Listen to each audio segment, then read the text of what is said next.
Assalamualaikum warahmatullahi wabarakatuh. Alhamdulillahi rabbil alamin wa bihi nasta'inu ala umuri dunya waddin. Wassalatu wassalamu ala asyrafil mursalin sayyidina maulana Muhammadin wa ala alihi wa ashabihi ajma'in. Subhanaka la ilma lana illa ma 'allamtana innaka antal alimul hakim. Rabbi shrah li sadri wa yassir li amri wahlul 'uqdatam min lisani yafqahu qawli, amma ba'du. Fa inna asdaqal hadithi kitabullah ta'ala wa khairal hadi hadi Muhammadin sallallahu alaihi wasallam wa syarrul umuri muhdatsatuha wa kullu muhdatsatin bid'ah wa kullu bid'atin dhalalah wa kullu dhalalatin finnar. Kita akan lanjutkan pengajian kitab tafsir Al-Munir. Kita masih bicara pada surah Al-Baqarah. Kita hari ini masuk kepada ayat yang ke-260. Bismillahirrahmanirrahim. Qala al-musannifu rahimahullahu ta'ala wa ghafara lahu wa liwalidayhi wa limasyayikhihi wa nafa'ana bi'ulumihi fid dharaini amin. Radhiyallahu ankum. Qala radhiyallahu an. Hadirin jamaah sekalian, ayat yang tadi kita baca adalah kelanjutan daripada ayat yang sebelumnya, yang membuktikan, yang menunjukkan bagaimana sifat Allah yang senantiasa melindungi kaum mukminin. Allahu waliyyul ladzina amanu yukhrijuhum minadh dhulumati ilan nur. Allah tegaskan pada ayat sebelumnya, maka ayat-ayat setelahnya itu menjadi bukti bagaimana Allah itu melindungi orang-orang yang beriman, mengeluarkan mereka daripada kegelapan kepada ilmu yang terang benderang. Jadi jamaah sekalian, selama kita berpegang dan yakin kepada Allah, Allah akan memberikan bukti-bukti sebagai penguat keimanan kita bahwa Allah Subhanahu wa ta'ala itu adalah zat yang memang layak kita jadikan sebagai Tuhan. Pada pertemuan yang lalu kita bahas tentang salah seorang nabi yang namanya Uzair, ya. Kita sudah bahas tentang beliau. Dalam tafsir ini sebetulnya ada riwayat cukup panjang. Saya kira saya sudah ceritakan intinya pada pertemuan yang lalu, jadi kita tidak perlu baca redaksi dalam kitab ini. Yang penting inti daripada kisah di mana Allah mematikan Uzair selama 100 tahun, kemudian dibangkitkan lagi, dihidupkan lagi setelah itu, sudah kita bahas dan kita sudah insyaallah memahaminya. Ada satu lagi tambahan yang ingin saya sampaikan kepada para jamaah, ini belum sempat saya sampaikan. Kalau ada yang pegang kitab, ada di akhir-akhir bahagian ayat yang ke-259 sebelum masuk ayat 260, ya, yaitu falamma dakhala baital maqdis. Falamma dakhala baital maqdis faqala al-qaum, ketika dia masuk ke Baitul Maqdis, maka kaum Bani Israel berkata, haddatsana abauna anna Uzair ibn Saruhah wa ibnu Sarkhiyah mata bi Babil. Orang-orang tua kami telah menceritakan bahwa Uzair bin Saruha atau bin Sarkhiyah telah mati di kota Babilonia. Wa qad kana Bukhtanasar qatala fi Baitul Maqdis 40,000 mimman qara'a at-Taurata wa kana fihim Uzair. Dan Bukhtanasar, yakni raja Babilonia, telah membunuh sewaktu datang ke Baitul Maqdis sebanyak 40.000 orang. Dan di antara mereka adalah mereka-mereka yang bisa baca kitab Taurat. Maknanya yang dibunuh dari 40.000 itu ada dari kalangan para ulamanya Bani Israel yang memahami kitab Taurat. Wa kana fihim Uzair, dan di antara yang dibunuh itu adalah Uzair. Wal qaumu ma'arafu annahu yaqra'ut Taurat, dan kaumnya tidak mengetahui bahwa Uzair itu dia paham kitab Taurat. Mereka tahunya Uzair ini orang biasa, bukan ulama. Padahal Uzair itu juga adalah ulama yang faham dan hafal isi Taurat. Falamma atahum ba'da mi'ati amin, maka ketika dia datang, yakni si Uzair ini datang setelah 100 tahun, jaddada lahumut Taurat, maka Uzair ini memperbaharui bagi Bani Israel yaitu kitab Taurat mereka. Wa amlahum alaihim an zahri qalbih, dan Uzair mengimlakkan, mendiktekan kepada kaum Bani Israel kitab Taurat yang dia hafal. Lam yakhrim minha harfan, tidak kurang satu huruf pun. Wa kanat at-tauratu qad dufinat fi mawdi'in, dan kitab Taurat itu telah ditanam di satu tempat ketika Raja Bukhtanasor ini menyerang Baitul Maqdis. Ada yang takut, kemudian Tauratnya disembunyikan di dalam tanah. Nah, kemudian ketika Uzair itu sudah mendiktekan apa yang dia hafal dari kitab Taurat, maka mereka pun mengeluarkan kitab Taurat yang dulu pernah ditanam. Fa ukhrijat, dikeluarkanlah kitab Taurat itu, wa uridat bima amlahu fama ikhtalafa fi harfin, dan dibandingkan ya dengan apa yang didiktekan oleh Uzair, maka keduanya itu tidak berbeda sama sekali walau satu huruf. Apa yang didiktekan oleh Uzair dengan apa yang tertulis dalam kitab Tauratnya sama persis, padahal itu sudah 100 tahun yang lalu dia itu menghilang. Fa inda dzalika qalu, dan karena itulah mereka berkata, yakni Bani Israel berkata, Uzair ibnullah, Uzair itu anak Allah, karena mereka melihat keajaiban itu ya. Padahal Uzair memang punya hafalan ya, Uzair itu punya hafalan Taurat dimatikan oleh Allah 100 tahun. Uzair merasa nggak sampai sehari juga, jadi hafalannya nggak sama sekali berubah begitu. Nah, itu riwayat tambahan tentang sebab kenapa Bani Israel menganggap Uzair sebagai anak Tuhan, karena melihat keajaiban itu ya. Baik jamaah sekalian, kita masuk ayat yang berikutnya. Wa alam taro idz qala Ibrahim, kalau dalam Qur'annya wa idz qala Ibrahim, dan tidakkah kalian melihat ya, ketika Ibrahim berkata. Ini kisahnya tentang Nabi Ibrahim. Hadza dalilun akhirun ala wilayatihi ta'ala lil mu'minin wa ikhrajihi lahum minadh dhulumati ilan nur. Ini adalah dalil yang terakhir atas pemeliharaan Allah, penjagaan Allah terhadap kaum mukminin, dan mengeluarkannya Allah dengan penjagaannya itu mengeluarkan kaum mukminin daripada kegelapan kepada ilmu yang terang benderang. Cahaya itu adalah ilmu. Jadi ini kisah penutup dari rangkaian yang kita sudah bahas, mulai dari ayat kursi, Allahu waliyul ladzina amanu yukhrijuhum minadh dhulumati ilan nur. Nah, ini kisah yang terakhir.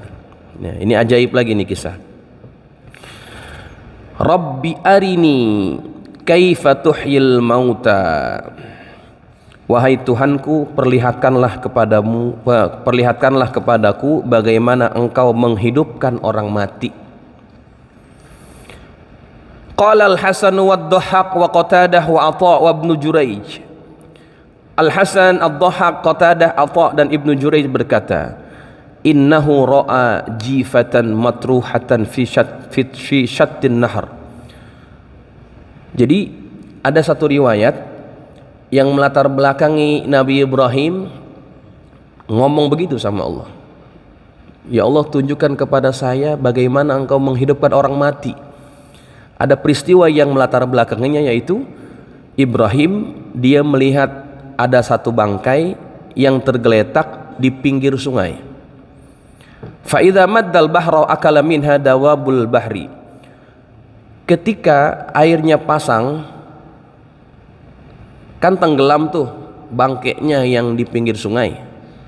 Ketika airnya pasang, bangkai itu dimakan oleh binatang-binatang air. Wa idza jazaral bahra ja'at as-siba fa'akalat. Ketika airnya surut, gantian yang makan bangkai itu adalah binatang buas. Wa idza dhahabatis siba ja'atit tuyur fa'akalat. Ketika binatang buasnya itu udah kelar makan, pergi dia, datang burung yang ikut-ikutan makan bangkai itu. Fa'akalat, kemudian dia makan itu, watarat, kemudian pergi itu burung. Faqala Ibrahim berkata, Rabbi arini kaifa tajma'u ajza'al hayawan fi min butunis siba wat tuyur wa dawabil bahri. Wahai Tuhan, tunjukkan kepada saya bagaimana engkau mengumpulkan kembali bahagian-bahagian daripada hewan-hewan ini, bahagian daripada hewan yang dimakan ini, yang sudah berada di perut binatang buas, yang sudah berada di perut burung, yang sudah berada di perut binatang air, yang semuanya makan bangkai tadi. Bagaimana ya Allah? Jadi melihat fenomena, kemudian bertanya kepada Allah, gimana caranya Allah ngumpulin semua? Qala, Allah Subhanahu wa taala berfirman, awalam tu'min, belum percayakah engkau kepadaku wahai Ibrahim? Ai atas alu walam tayqan biqadrati alal ihya. Apakah engkau bertanya itu karena engkau tidak yakin dengan kekuasaanku dalam perkara menghidupkan orang mati? Kata Allah begitu. Awalam tu'min, apakah kamu enggak yakin sama saya wahai Ibrahim? Qala bala. Ibrahim berkata, saya percaya ya Allah, saya yakin, ana muqinun bidzalik, saya yakin dengan perkara itu. Walakin liyatma'inna qalbi, akan tetapi saya bertanya itu adalah untuk memantapkan hati, menenangkan hati. Ay walakin sa'altu ma sa'altu litaskuna hararata qalbi, litaskuna hararatu qalbi. Saya ini ya Allah nanya, minta kepada engkau jawaban atas apa yang saya tanyakan itu, agar bisa menenteramkan panasnya hatiku. Wa a'lamu bi anni khaliluka, dan agar saya tahu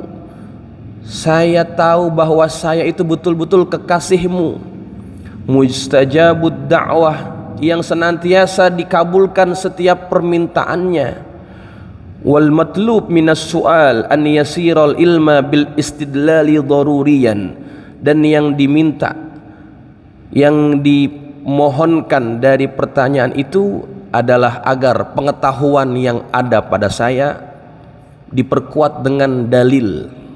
Begitu. Jadi jamaah, Ibrahim nanya begitu sama Allah bukan berarti dia nggak yakin Allah maha mampu menghidupkan, tapi dia kepengen lebih menenteramkan hati bahwa ilmu yang dia sudah ada terhadap kemahakuasaan Allah itu diperkuat lagi dengan dalil-dalil tambahannya. Dalil-dalil yang bisa dilihat sendiri oleh mata.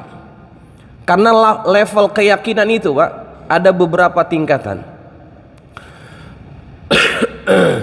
Yang pertama, ada yang namanya ilmul yaqin, keyakinan yang berdasarkan ilmu. Kita percaya nggak adanya surga? Percaya. Percaya nggak adanya neraka? Percaya. Percaya nggak ada siksa kubur? Percaya. Pernah ngelihat? Pernah ngalamin? Kita bisa percaya dari mana? Kita percaya terhadap itu semuanya adalah karena ilmu yang sampai kepada kita. Maka level kepercayaan itu namanya ilmul yaqin. Bagus, tapi dia level keyakinan yang paling bawah. Lalu kemudian di atasnya itu ada yang namanya ainul yaqin. Ainul yaqin, keyakinan yang didapatkan berdasarkan apa yang dia lihat. Ketika kita nanti masuk ke dalam surga, kita benar-benar lihat bahwa surga itu nikmatnya luar biasa. Itu namanya ainul yaqin. Jadi keyakinan yang disebut dengan ainul yaqin ini lebih tinggi dari ilmul yaqin. Misalnya, Pak, saya beri contoh nih mudah. Kita mencari tahu berita ataupun segala sesuatu yang berkaitan dengan satu objek wisata yang kata orang indah. Katakan objek wisatanya itu adalah Gunung Bromo, katakan begitu ya. Kata orang cakep, indah, apalagi ketika matahari terbit. Kita lihat di internet, browsing informasinya. Ketika kita baca semua informasi, kita jadi punya pengetahuan tentang keindahan Gunung Bromo tadi. Ya, tapi kita belum ke sono. Ya. Kemudian kita cerita ke orang. Lo tau nggak? Gunung Bromo tuh cakep kalau pagi-pagi. Apalagi waktu sunrise ya. Indah. Kata teman kita, lo udah pernah ke sono? Belum. Nah, itu kan keyakinan yang berdasarkan ilmu. Tapi seandainya kita sendiri sudah pergi ke sana, lihat secara langsung dan merasakan sensasinya, kita ceritain kepada orang, lebih pede atau enggak? Lebih pede, Pak. Diceritain keindahannya bagaimana, detail-detailnya gimana. Lu udah kesono? Udah. Waduh. Jadi yang denger itu lebih yakin, Pak. Sama kayak sales jualan barang, ditanya sama yang ditawarin tuh, lu udah make belum? Belum. Lu aja nggak make, jangan nawarin barang ke gua. Lain ceritanya kalau yang nawarin dia pelaku dan pemakai. Ini saya sudah pakai, hasilnya kelihatan. Nah, itu gambarannya, Pak. Jadi orang kalau punya level keyakinan pada tahap ainul yakin, dia lebih pede dalam menyampaikan kebenaran agama. Itulah yang terjadi kepada Nabi Ibrahim. Ya, bukan berarti Nabi Ibrahim nggak yakin, enggak. Dia yakin, tapi kepengen lebih diperkuat lagi keyakinannya, ditentramkan lagi keyakinan itu. Ya. Baik. Kemudian seterusnya, qala fakhudh arba'atan minat tayri. Kata Allah, ambillah 4 ekor burung. Disuruh ambil 4 ekor burung, ashtatan, yang bermacam-macam. Bukan satu jenis, macam-macam. Wuzan, bebek burung bukan? Ya, burung dia kan termasuk kelas apa namanya bird itu ya. Aves ya. Wuzan, bebek. Wadikan, ayam. Watawus, burung merak. Waroklan, burung onta. Ini kan karakternya beda-beda nih. Bebek, ayam, burung merak sama burung unta. Ya.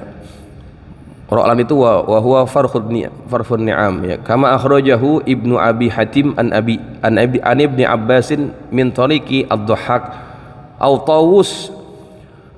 Atau ada lagi yang berkata yang diambil itu burungnya adalah Tawus, yaitu burung merak, wadik, ayam, hamamah, burung merpati, wa gharnuqan wa huwa al-kirki, burung yang kakinya panjang, Pak. Apa itu? Flamingo ya, atau burung bangok ya gitu. Kama akhrajahu anhu min tariqi Hins, sebagaimana yang dikeluarkan daripadanya dari jalur Hins. Jadi itu burung-burungnya. Ala kulli hal kita enggak detailkan dan enggak perlu pastikan yang mana burungnya, yang penting 4 ekor burung yang jenisnya macam-macam ya. Karena Allah sendiri enggak detailkan, artinya enggak penting nama burungnya ya. Kemudian fasurhunna, kata Allah, fasurhunna, potong-potong, cincang gitu ya. Qara'ahu Hamzah bi kasris shad. Imam Hamzah membacanya dengan mengkasrohkan shad, bisa dibaca fasirhunna ya. Wal baqun bi dhammiha wa takhfifir ra. Yang lainnya membaca dengan mendomahkan shad, yaitu fasurhunna, dan mentakhfifkan ra. Ra-nya dimatikan. Artinya apa? Ay qatta'hunna, potong-potong tuh burung-burung itu. Fasurhunna ilaika ya, fasurhunna ilaika, cincanglah olehmu. Faqatta'a Ibrahimu a'da'aha wa luhumaha wa rishaha wa dima'aha wa khalata ba'duha bi ba'din wa khalata ba'daha bi ba'din. Kemudian Nabi Ibrahim mencincang itu burung-burung, dipotong-potong bahagian-bahagian tubuhnya, dipisahkan dagingnya, bulunya, darahnya, dipisah-pisahin, Pak. Dicabut-cabutin sudah. Anggota tubuhnya dipotong-potong, pala potong, sayap potong, badan potong, kaki potong, dipotong semua. Darahnya dicampurin semua tuh sama siapa? Nabi Ibrahim. Summa ja'al ala kulli jabalin minhunna juz'a. Kemudian letakkan di atas masing-masing bukit satu bahagian. Setelah dipotong-potong, disuruh taruh ke atas bukit. Bagaimana cara naroknya? Di sini jelaskan nih. Ay thumma dha' ala kulli jabalin min arba'ati ajbal minhunna juz'uhunna ala hasabit tuyuril arba'ati wa ala hasabil jihatil arba'ati.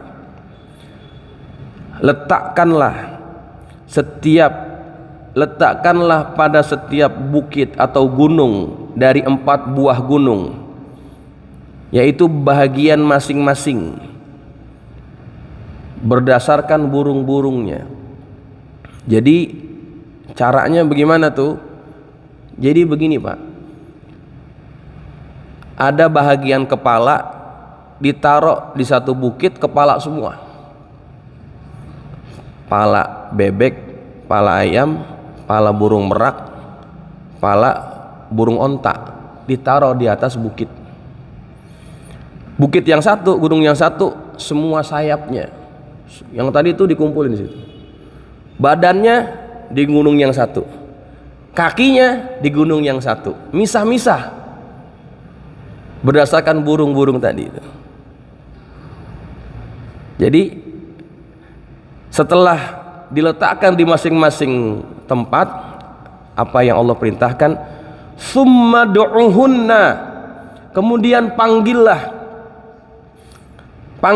mereka bi asma'ihinna, dengan nama-namanya, ay kullahunna ta'alaina ya wuz, panggillah dengan nama mereka, misalnya kemarilah wahai bebek, wayadik, ayam, kemari ayam, waya tawus, merak, sini gitu, waya ra'al, wahai apa namanya, burung onta, kesini, kadia gitu kata orang Sunda.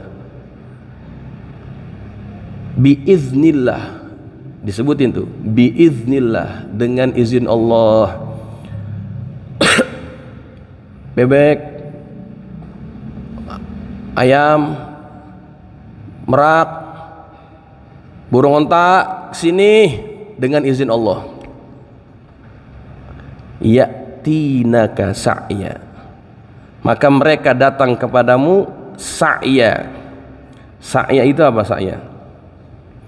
Kalau diterjemahan bapak-bapak apa? Segera ya. Sa'ya itu masyan sari'an, jalannya cepat, sama kayak orang sa'i Pak, satu kata nih, sa'ya, sa'i sama tuh. Masyan sari'an, jalannya cepat. Walam ya'ti ta'iratan, dia enggak datangnya itu dengan cara terbang. Liyatahaqqaqa anna arjalaha salimah fi hadhil halah. Kenapa enggak terbang? Untuk memastikan bahwa kaki-kaki binatang itu kokoh, selamat, sehat pada keadaan tersebut setelah semuanya dipotong-potong. Semua tuh burung datang Pak, yang tanya di atas bukit dipanggil, bebek, ayam, sini kemari. Datang tuh burung dengan cara cepat datangnya. Ayam-ayamnya datang pada tuh burung. Tuh nyambung. Itu bahagian-bahagian itu, burung-burung itu nyambung. Masya Allah. Ada yang mengatakan lagi, bukan dipisah-pisah dengan anggotanya, tapi ayam di sini, merak di sono, burung onta di sono, tapi udah pisah-pisah, nyatu lagi. Intinya ya'tinaka sa'ya, semuanya datang kepadamu dalam keadaan berjalan dengan cepat. Wa'lam, ketahuilah, annallaha azizun, bahwasannya Allah itu adalah maha perkasa, ay ghalibun ala jami'il mumkinat, Allah itu maha mengalahkan atas segala yang berkemungkinan, ya, semuanya bisa dibuktikan dengan Allah, apapun yang dianggap sesuatu yang mungkin. Hakim, Allah itu artinya maha bijaksana juga. Aziz, maha perkasa. Hakim, maha bijaksana. Ay alimun bi'awakibil umur wa ghayatil asya, Allah mengetahui akibat-akibat segala perkara dan juga tujuan daripada segala sesuatu. Jadi jamaah sekalian, ya, sedikit lagi ya, ada satu tambahan riwayat ini. Wa ruwiya annahu sallallahu alaihi wasallam amara bidhabhiha wa natafa rishaha wa taqti'aha juz'an wa khalata dima'aha wa luhumaha wa an yamsika ru'usaha biyadihi. Ini satu riwayat lagi, saya baca cepat saja. Jadi Nabi Ibrahim disuruh potong-potong, dipisah-pisahin semuanya. Semua bahagian ditaruh di bukit-bukit tadi kecuali kepalanya. Kepalanya dipegangin sama siapa? Nabi Ibrahim. Badannya sudah ditaruh di masing-masing tempat. Tsumma amara bi an yaj'ala ajza'aha 'alal jibal. Kemudian diperintahkan Allah memerintahkan kepada Ibrahim untuk meletakkan bahagian-bahagian burung tadi di atas tempat masing-masing di atas bukit. Min kulli ta'irin summa yasihu biha. Kemudian dipanggil. Ta'alaina biiznillah. Kemarilah dengan izin Allah. Summa akhaza kulla juz'in yatiru ilal akhar hatta takamalat al-jathah summa akbalat kulla jathah ila ra'siha sa'yan ala arjaliha wandamma kullu ra'sin ila jathatiha wa saral kullu ahya'an biiznillahi ta'ala.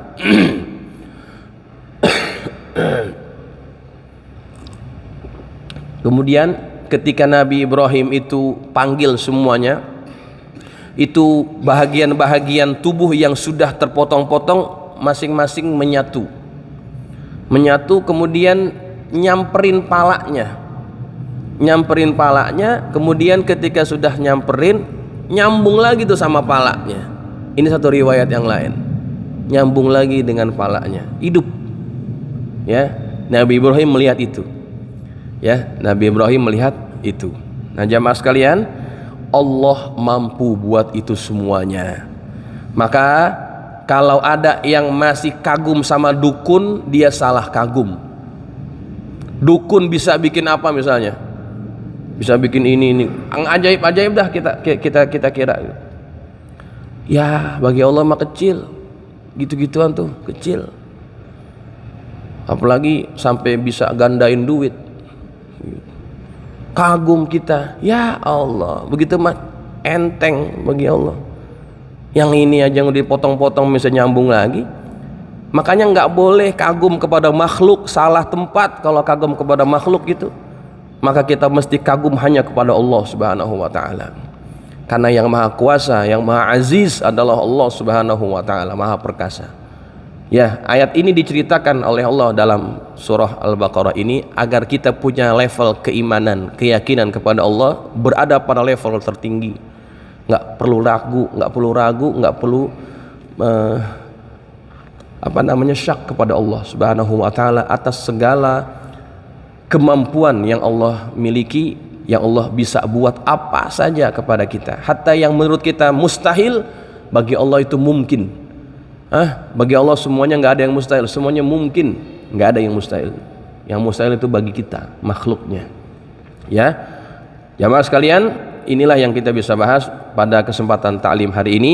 Kita libur minggu depan, kita sambung lagi ngajinya 2 minggu yang akan datang. Semoga sehat dan panjang umur. Al-Fatihah. Iya kan Allah ya kena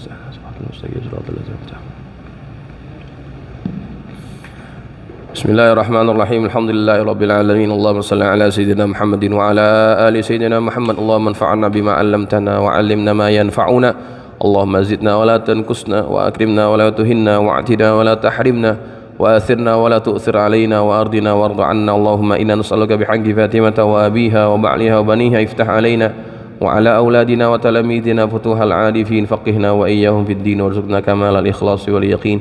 Allahumma arzuqna fahman nabiyyin wa hifzal mursalin wa ilhamal malaikatil muqarrabin birahmatika ya arhamar rahimin. Allahumma ja'alna minal ladzina yastami'una al-qawla fayattabi'una ahsana. Sallallahu ala sayyidina Muhammadin wa ala alihi wa sahbihi wa sallam. Walhamdulillahi rabbil alamin. Assalamualaikum warahmatullahi wabarakatuh.